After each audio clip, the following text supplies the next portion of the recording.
Apologia pro Poemate Meo by Wilfred Owen, 1893 to 1918. I too saw God through mud, the mud that cracked on cheeks when wretches smiled. War brought more glory to their eyes than blood, and gave their laughs more glee than shakes a child.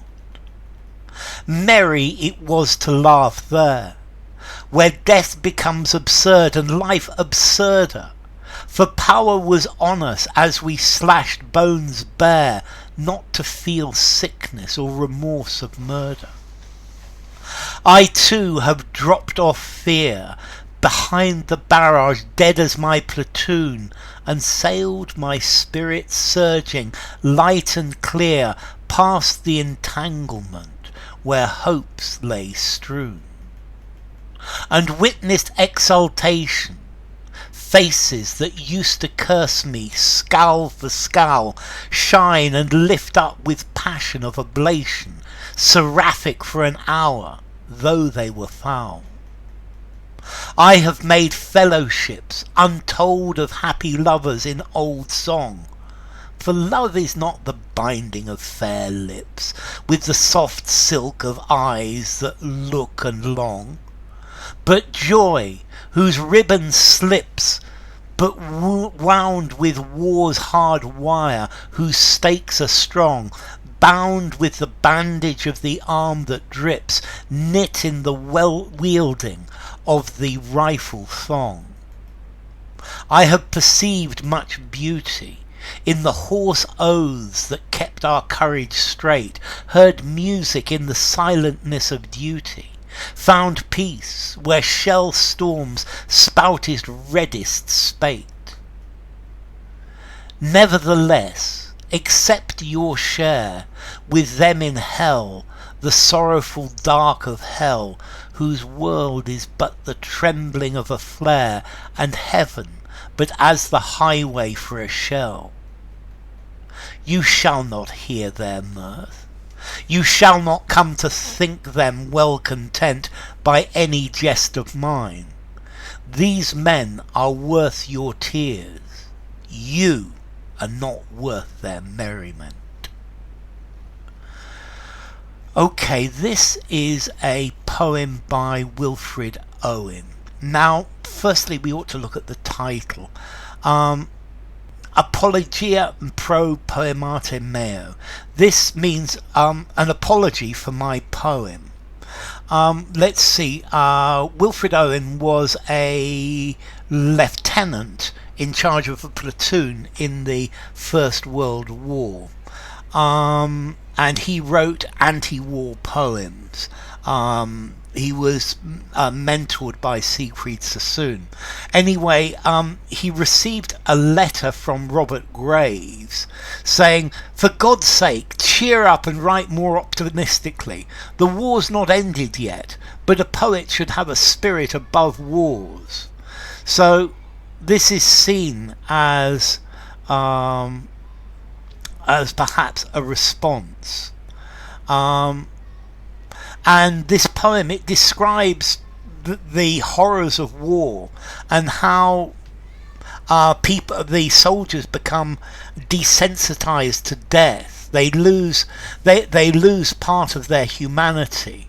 However, they are still laughing, and I think part of it, he says that this fear of death, this desensitization to death, the people are still laughing. It makes perhaps positive feelings even more, even stronger.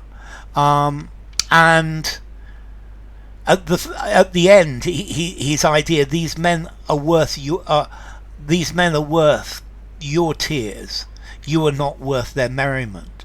So these men you should cry for these men. You shouldn't use read about the war in newspapers and be entertained by it. You should feel sad for these people. Yeah, you are not worthy of the fact that they suffer so much that they are making fun of things, even in the most horrific situations. I too saw God through mud. So despite the mud, despite the horrible conditions, I could see God in this place. The mud that cracked on cheeks when wretches smiled. So when the wretched soldiers who are covered in mud, and this mud I think has dried, when they smile, the mud on their cheek cracks.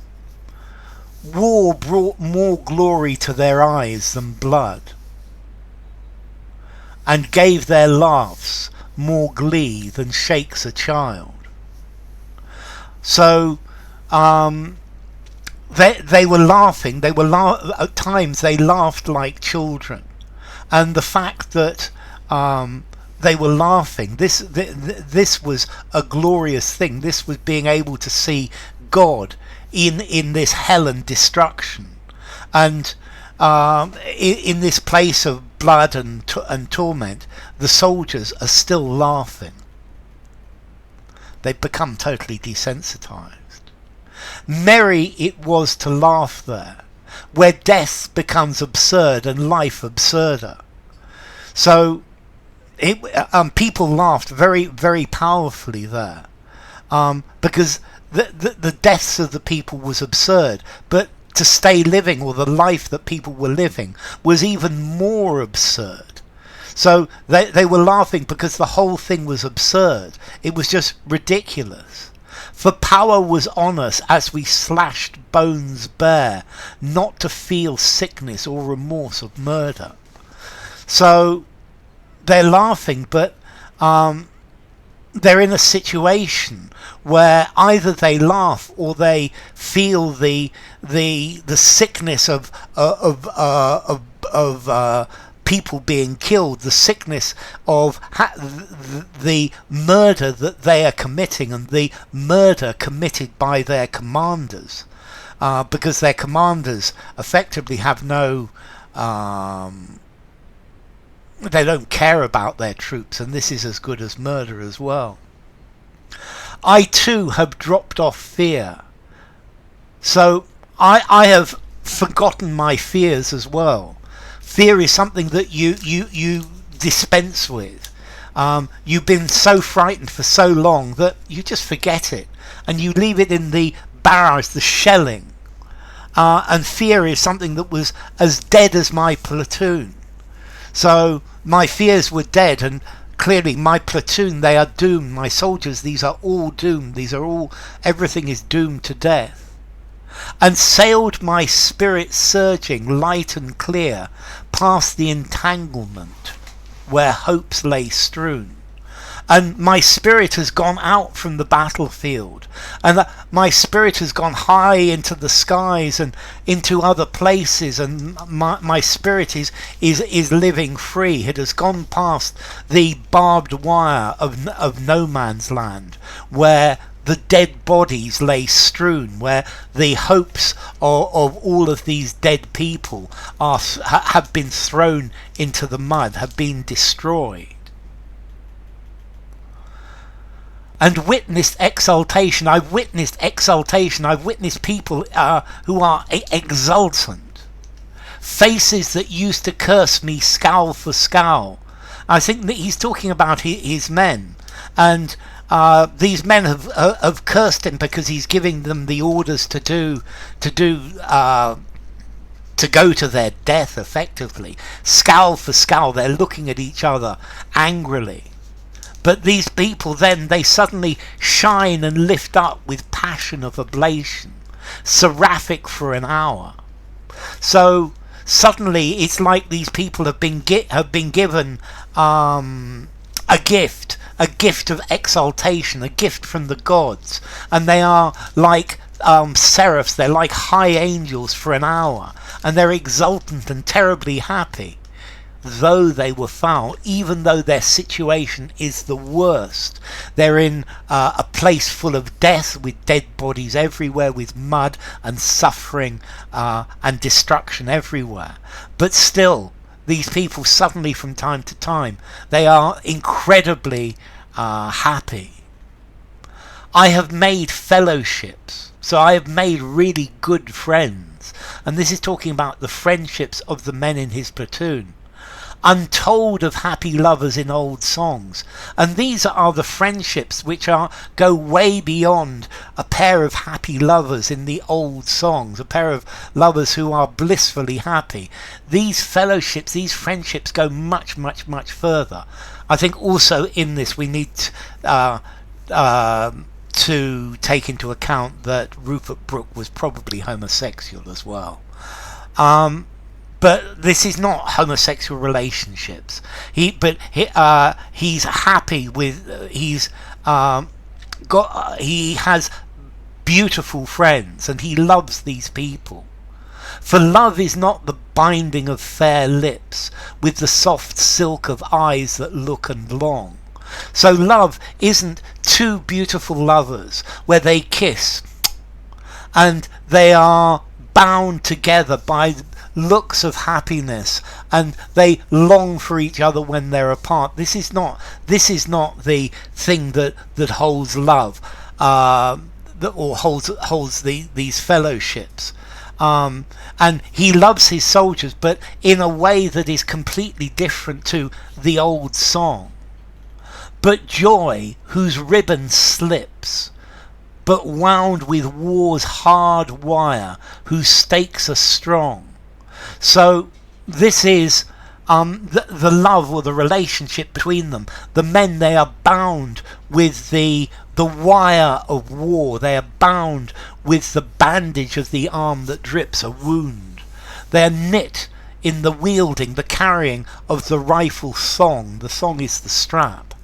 So their friendships are held together with their experiences, with the experiences of the war, with the experiences of no man's land, the experiences of being wounded, the experience of carrying their rifles. I had perceived much beauty in the hoarse oaths that kept our courage straight. So I've seen a lot of beauty in the swearing at the men to keep going, to keep being brave, not to run away, to keep going, and the voices are hoarse. They're hoarse because they've been shouting so much to don't give up, keep going, keep at it. Heard music in the silentness of duty. And he's heard music in the silence of people doing their duty. Found peace where shell storms spoutest reddest spate. And I've even found peace in this war where the shelling is terrible and blood is spurting everywhere. But I've even found peace. So there are, in beauty, I found in this war, I found friendship, I found beauty, I've heard music, I found peace, despite all of these unbearable situations. Nevertheless, except you share with them in hell, the sorrowful dark of hell. So in this, he's saying that the people at home are also responsible. The people reading this at home, they are responsible. The soldiers in the front line are in hell, but also the people back home should be in hell for their acceptance of this situation. And you should feel sorrow for these soldiers whose world is but the trembling of a flare. So the whole world is this image of a flare, a light going up at night. And heaven, but as the highway for a shell. And for them, the road to heaven is a shell that could come down and kill them, and that will send them to heaven. You shall not hear their mirth. So you at home, you're not going to hear their laughter. You shall not come to think them well content by any jest of mine. You're not going to think that they're happy by any jokes that I make. These men are worth your tears. You should be crying for these. You should feel pity and sympathy for them. You are not worth their merriment, and you shouldn't be enjoying yourself reading the war propaganda, looking at the images and using all of this as your entertainment. So, Apologia pro Poemate Meo by Wilfred Owen.